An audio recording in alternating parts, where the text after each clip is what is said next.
What is going on, ladies and gentlemen? Welcome back to the Let's Play Naruto Ultimate Ninja Heroes Marathon. Woo! I guess. Alright, so, this one's taking a little bit longer to get up and running than I expected, although I don't really know what I was expecting with this one. This is Ultimate Ninja Heroes 2, The Phantom Fortress, and, interesting thing, actually, this is apparently the original, Japanese Heroes 1, so, kind of surprising with that one, actually, honestly. Yeah, turns out this game has a Heroes mode, and, that story I said was missing from Heroes 1, it was actually this game in the Japanese version, so apparently it was just like, yeah, we're not far in dub yet, so fuck it. Man, you gotta love these early Naruto games. They always have such weird fucking translation decisions way back then. So, just gotta go ahead and jump into this. I was expecting something a lot different when going to this one, honestly. I was expecting something a little less harrowing, I guess. I don't know. This game took a lot longer to get finished than I actually wanted to. As in, this took a couple weeks. I'm honestly surprised by that because it's not that hard. Yeah, so, first of all, playtime unknown, okay. Okay. Excuse me. I don't know what's going on with the things down the bottom there. The weird information missing, but playtime 11 hours. Yeah, that's roughly how long it took to just beat Heroes mode, or not Heroes mode, sorry, Mugenjo mode. It was a project to say the least. This game took a bit. Okay, so the basic premise of Mugenjo mode is basically a straight gauntlet mode. 100 floors. You have to complete various tasks in each and every floor in order to progress. I was like, all right, that took a while. I gave up trying to get 1% eventually. However, then there's this hidden Mugenjo, which is actually an additional 30 levels you have to do with Jiraiya, which doesn't sound bad, but still pretty bad. Alright, so I guess a couple things before we get into this really heavily. The first thing I want to mention is that there's a few tweaks. Like, let me just see what we can do to start us off versus CPU, I suppose. Why the hell not? I think this game is running on the Ultimate Ninja 2 engine, and that's really weird to say because I thought this game dropped in 2008 in America, but 2006 in Japan. So I was like, alright, surely by now we're going to be running on Ultimate Ninja 3's engine, which, you know, fucking wall combos. No, it's still I mean, look at the layout. It's still running on Ultimate Ninja Ultimate Ninja 2. No wall splats, really. There's same shit as before. I think it's even the same heads-up display. I haven't done a direct comparison, but I'm willing to bet that's a safe assumption, really. One thing that did carry over. Oops, I ate that. I just fucking took that. Why not? Anyway, when Kakashi's done ramming my ass. Alright, so something that did come over from Ultimate Ninja 3 though is chargeable jutsu like Rasengan, Chidori. I want to say there's 1 or 2 more. I think you can charge like Dragon Flame Jutsu. I'm not certain about that, but a lot of stuff has carried over. I guess another thing is that I don't exactly remember how much Rasengan was actually used in Ultimate and Heroes 1. I want to say none actually. Yeah, this is the first game in Heroes where Naruto's Rasengan is done a lot. Wow, what difficulty am I on? The guy is actually pretty aggressive here. I mean, it's nothing compared to what's going to go on later, but you know. Oh, okay. I am taking damage. Hold up. There we go. So like it did come over from Ultimate Ninja 3 though. One Tails Naruto's in this game. Sorta.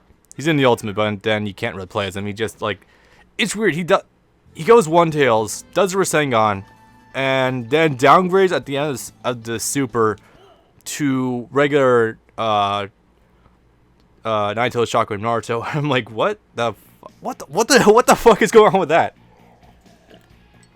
I honestly have no idea, but I'm not sure what the holdover with that shit is. Got me on that, honestly, but anyway, so one thing I do want to mention is this game does have its own Heroes mode. Highly debating if I actually should go through this one because I don't know. Heroes, what was it? Heroes 1 was grueling because you had to do Heroes mode in order to do everything. But this game, I haven't had to use cheat codes once yet. It's actually pretty fairly balanced, I gotta say. So I don't know, the option is on the table. I'm kind of thinking about taking it, but I don't know. Oh yeah, one more thing. There's this new stupid unlock system in this game. You don't buy shit. You do this thing where you get a certain amount of ninja points for every match you do, and after a certain amount of time, like you do this thing where like you kind of like unlock things in a set pathway in this mode. I'm like, what the fuck? I'll show it to you later once I start accruing some points in Heroes mode or Heroes mode. God damn it, this is not the shitty game anymore. I kid, Heroes 1 wasn't that bad, but God, Heroes mode. Once we get some progress in Mugenjo mode, I'll show it off as it comes along, but for the most part, you just need to know that things are mostly the same, but it's odd. But yeah, you can definitely tell by now Heroes 1 is just this game, but a lot of cut content. I should have cleared my throat before this, but fuck it. So, Mugenjo mode. Original story, it's odd? I don't know. We'll get into it as we go through, but all you need to know is this is kind of interesting. Oh yeah, don't believe that. I think this story mode is done by one of the workers on the game. Reports suggest rising activity in the Leaf Village. Is that usually the case? What should we do? I wouldn't think. So anyway, there's a couple cool things about this shit. One, we actually have everything in this game is fucking fully voice acted, like absolutely everything.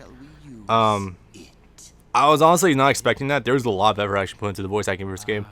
There's not a lot of actual cutscenes. It's mostly done through a kind of like visual novel-esque format in that you have a lot of still images and a lot of it's narrated, but there's enough going on. I don't think it's too terrible. So as a result, I don't think the story is that bad in this game. It could be a bit better, but yeah, whatevs.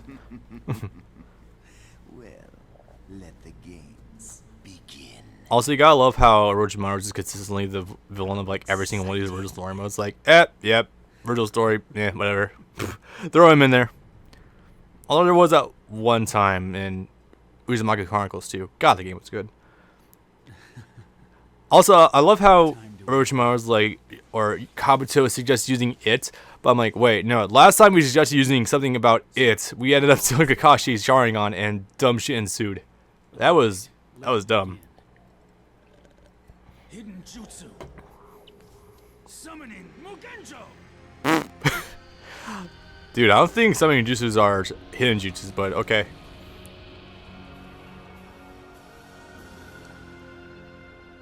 Okay, who summoned fucking Castle Dracula over to Hidden Leaf Village? Move faster, fail. Okay. I will give this game credit. It's taking a lot of cues from the anime, so not that bad that department, but God, it's weird. Anyway, so yeah, get used to this. This could be the format of the majority of the game.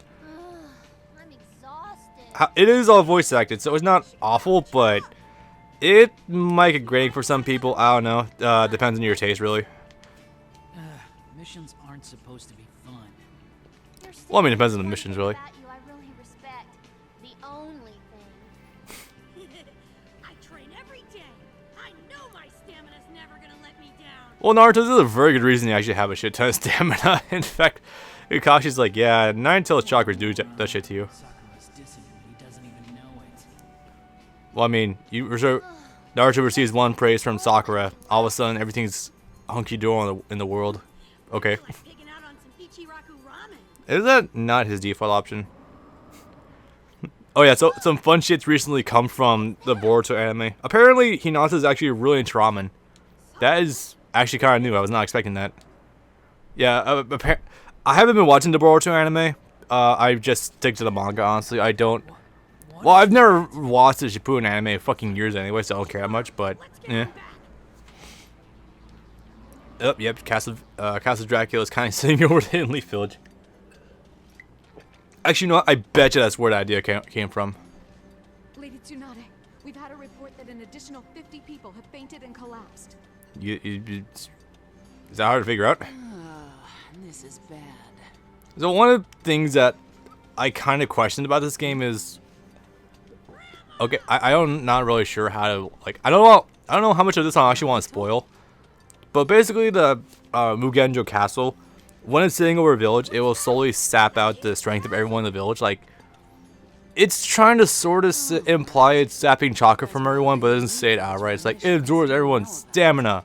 I'm like, you could just say chakra. I don't think anyone's gonna care at this point in time. But I'm like, if it sets the strength of everyone in the village, why not just, you know, evacuate the village? That doesn't seem impossible. Mugenjo? I mean, honestly, with emergency like this. Suddenly like mist, inflicts enormous damage on the land, and then Poof. quietly disappears like mist. Well, you know, this isn't gonna be the last crisis that's gonna fall directly on the village. I mean, there's gonna be a certain orange-haired man with a lot of piercing on his face that's gonna kind of blow up the village. Missed. Yeah, you think there would be some emergency measures for that by now? Yeah. We don't know, but we can guess that someone's behind this. No. Really? I had no idea. But who? Who could build a castle out of thin air? You know, since we don't know much about the Akatsuki by now, that is a legitimately fair question. I will give you that one. Was it built? Or is it a summoning? I think, well, I think to be fair, someone would notice someone building a giant castle over the village. And it's not like this thing was just built and then like slowly flew over the village. That's right, Shikamaru. That castle was summoned. Yar. But is it possible to summon something as big as that? Oh, you guys don't know anything about the fucking shit with Kurama and Minato 13 years ago. It's That shit not was fun. impossible. You go ahead and leave if you want. It's not impossible. That's a seal tag, right? Right. This is just a seal tag. But if you write a jutsu on this tag and Isn't this like an already established thing in the series? Like, why not just use scrolls? use 8 of these seals, it is theoretically possible to summon a building that size. Or you could use scrolls. Or a bunch of other shit, actually. It's an eight-sided seal? Wouldn't those just be strictly sealing scrolls then? Or sealing tags? What the hell? That's right. With 8, you can seal in a vast amount of physical matter and summon it. Or you could, yeah, summon fucking... God, I remember when summoning was viewed as like this weird mystical thing. But, you know, we had Naruto summon Gamabunta, and when Gamabunta was first summoned, he was a fucking skyscraper by himself. And there's this shit Madara's gonna do in Shippuden where he full on summons the Ten Tails. I get it. Like, So casually. I can swap out the seal tag. I can erase that Mugenjo thing, right? Well, It's theoretically, weird that that's a thing, but alright. All right, piece of cake. Never fear. Naruto Uzumaki is on the job. Yeah, I feel enthused. I've already sent in Jonin as an advance unit. Until they return, Frankly, if this is... Okay, so this story is pretty much set up to be a post Sasuke retrieval arc. So Sasuke's down in the village. And at this time, they've already fully established that Jonin and Chunin are frequently out of the village to reestablish the Hidden Leaf Village's power as one of the five great nations. So, frankly, it's amazing that we're even spared Jonin in the village, which, you know, spared Jonin basically just equals Guy and Kakashi at this point, but, you know. Can't wait for them. I'll take care of this myself. Wonder if... Wait, wasn't the Asuma thing in Ultimate Ninja 2? I don't think so. no, hey, it's not that easy. He's gone. And Naruto bolts it. Bolts. Little fool. God damn it. Milady. What So as long as Tail is out of the room, I want to quickly drop this on for all my fellow chess lovers out there. I'm fairly certain Tsunade is not wearing a bra in this. I will make this apparent as we go along. But anyway. So far, every village in which the castle has appeared has been destroyed. By the way, this entire story is being told through... So, Mugenjo is actually interesting in that it tells a story through a certain character's point of view. For right now, it's telling it through Naruto's point of view. Eventually, we'll switch between some characters, but... It's weird we're still getting this exposition even though Naruto is not in the room anymore. All of them. Alright. Nearly 1,000 villagers have taken sick so far, and the casualties are still rising. Wait, 1,000 villagers have taken sick, but only 50 have fainted? The fuck? If nothing is done, we will be next.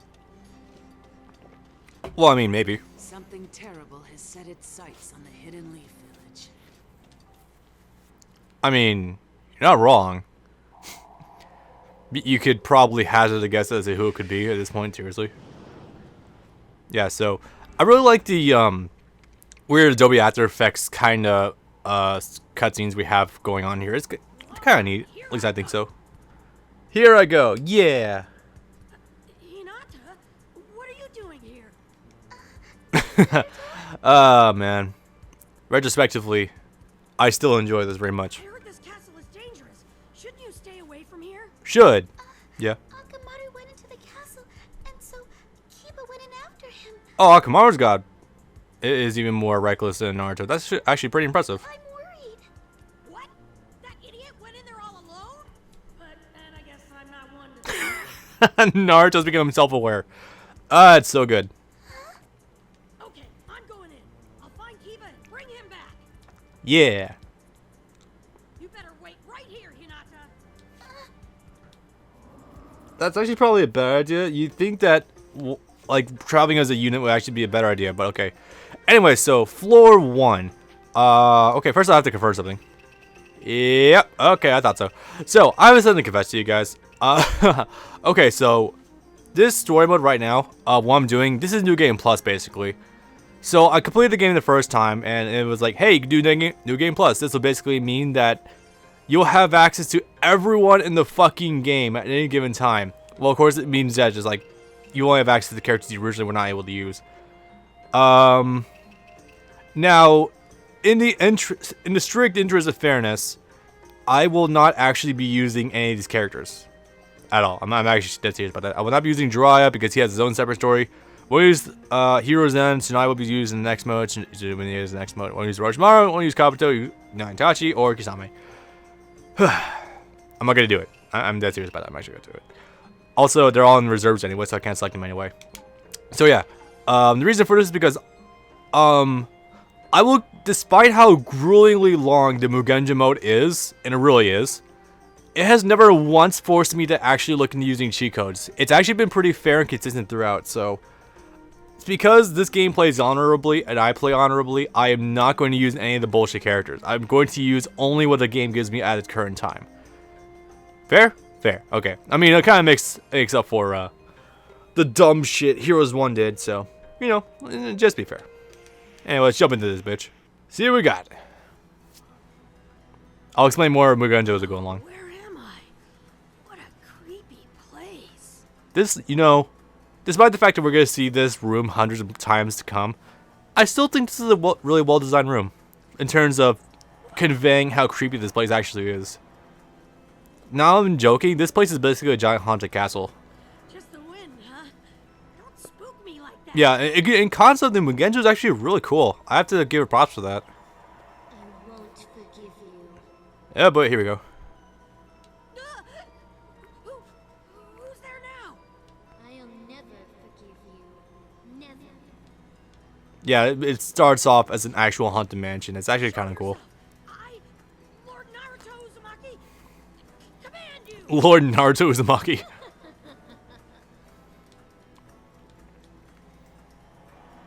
And What kind of place is this? that will become apparent in due time. Okay, moving on. So yeah, basically this Mugenjo mode operates on like a tile system. So you see the staircase up there. That's the direction you want to go. Each of these tiles you go on, it basically indicates like what that tile is going to be before, and you have to advance over all of them in order to get to the staircase in order to keep moving up the floors. Again, 100 floors. Not a lot of these floors are going to be jam-packed. Some are going to be pretty lenient, but for the time being, it's just like a tutorial round, you know? Not too crazy. Where are the summoning seals? Well, you've seen how fucking tall this place is. Is that Sakura? What's she doing here? Oh, and here we go. Aha! Despite what she says, she's worried about me, huh? I'd be more curious as to how she got ahead of you. Hey, Sakura! I mean, that's just me anyway. Watch out, Naruto! The one in front of you is not human! No, I would agree that Sakura is probably not human to begin with. Oh wait, no, in a literal sense. Okay.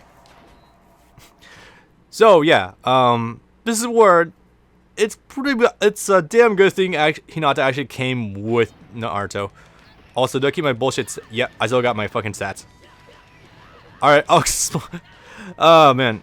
So do you guys remember when back in Heroes 1, you couldn't use, despite the fact that you could get crazy stats on your characters, you couldn't actually use the stats on characters in Heroes mode. Well, I got good news for you. Fucking this mode, you can use your dumb bullshit setups. It's fucking fantastic.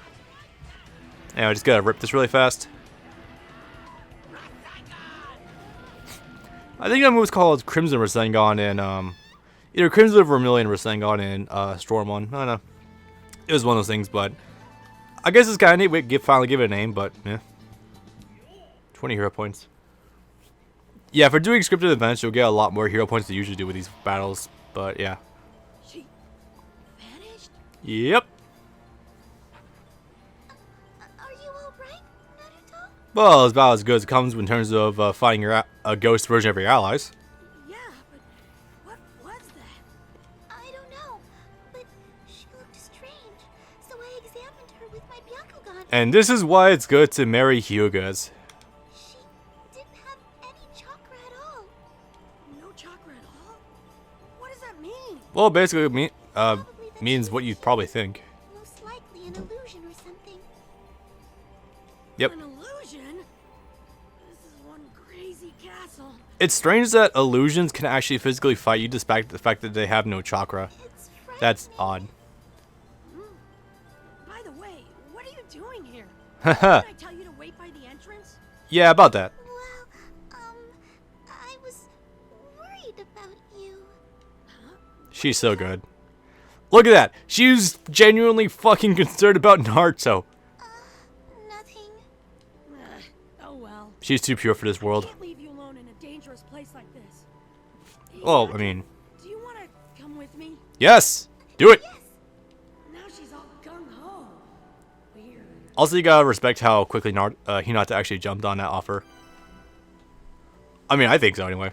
Okay. So, floor 1 officially cleared. Moving on to the second floor. And now we have to do this process about 98 more times. Fun times to have by all.